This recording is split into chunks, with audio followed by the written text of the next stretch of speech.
Assalamualaikum warahmatullahi wabarakatuh. Perkenalkan, nama saya Rayhan Ridla, NIM 211340042, jurusan Bimbingan Konseling Islam, kelas 1B, Fakultas Dakwah, UIN SMH Banten. Saya di sini akan sedikit menjelaskan tentang kepribadian. Apa itu kepribadian? Kepribadian berasal dari bahasa Inggris personality, yang artinya kepribadian. Kata personality itu sendiri sebetulnya berasal dari bahasa Yunani kuno, yaitu prosopan atau persona, yang artinya topeng.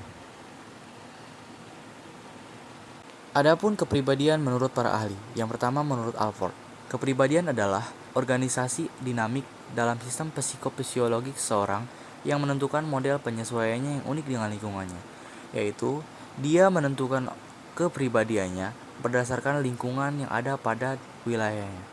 Dia menentukan kepribadiannya seperti apa dengan melihat, wah, lingkungan saya seperti ini, berarti saya harus seperti ini. Yang kedua, menurut Saturn, kepribadian adalah kehidupan seseorang secara keseluruhan, individual, unik, usaha mencapai tujuan, kemampuannya bertahan dan membuka diri, kemampuan memperoleh pengalaman. Yaitu, kepribadian ini itu bersifat keseluruhan ataupun individual dalam mencapai suatu tujuan. Dia melakukan apapun dengan kepribadiannya itu untuk mencapai apa yang dia tuju. Dengan kemampuannya itu, dia dapat memperoleh pengalaman. Yang ketiga yaitu menurut Perpin, kepribadian adalah seluruh karakteristik seseorang atau sifat umum banyak orang yang mengakibatkan pola yang menetap dalam respon suatu situasi.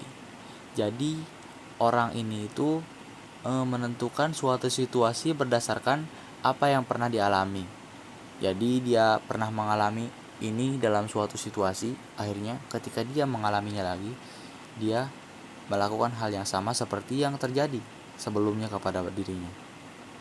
Yang terakhir yaitu menurut Murray, kepribadian adalah suatu lembaga yang mengatur organ tubuh yang sejak lahir sampai mati tidak pernah berhenti terlibat dalam pengubahan kegiatan fungsional.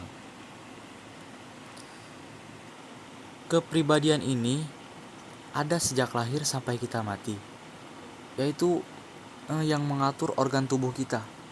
Kita ingin marah, kita ingin senang, kita mengekspresikan apa yang ada pada diri kita dengan kepribadian ini.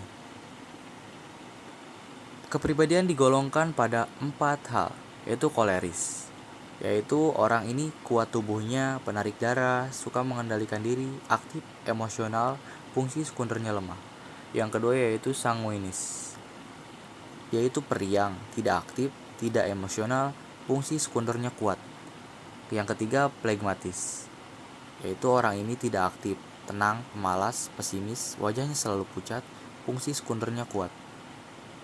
Yang terakhir ada melankolis, dia itu pemurung, mudah curiga, serius, dan dia adalah seorang yang introvert.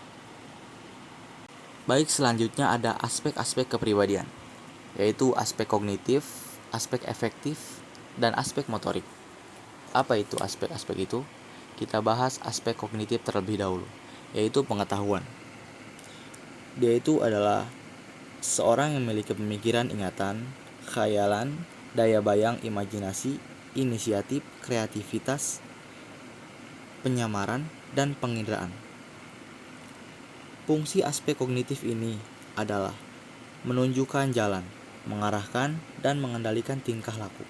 Contohnya membaca, mengingat, dan memperhatikan. Yang kedua ada aspek efektif atau emosi. Adalah bagian kejiwaan yang berhubungan dengan kehidupan alam, perasaan atau emosi.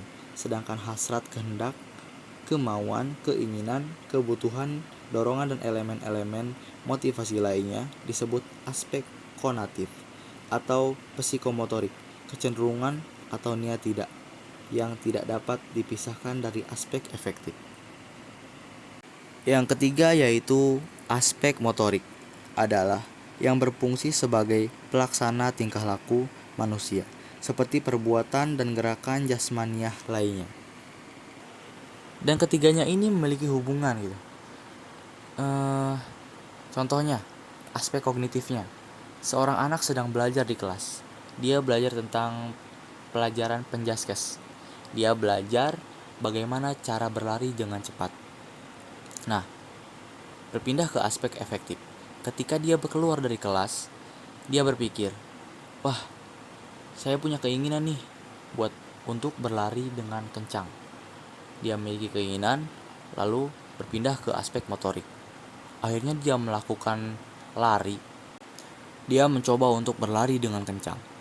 Dia melakukannya dan dia telah masuk ke dalam aspek motorik, yaitu gerak tubuh. Jadi ketiganya ini memiliki hubungan. Mungkin hanya itu yang dapat saya sampaikan. Kurang lebihnya mohon maaf. Dan terima kasih kepada teman-teman yang sudah menonton video ini.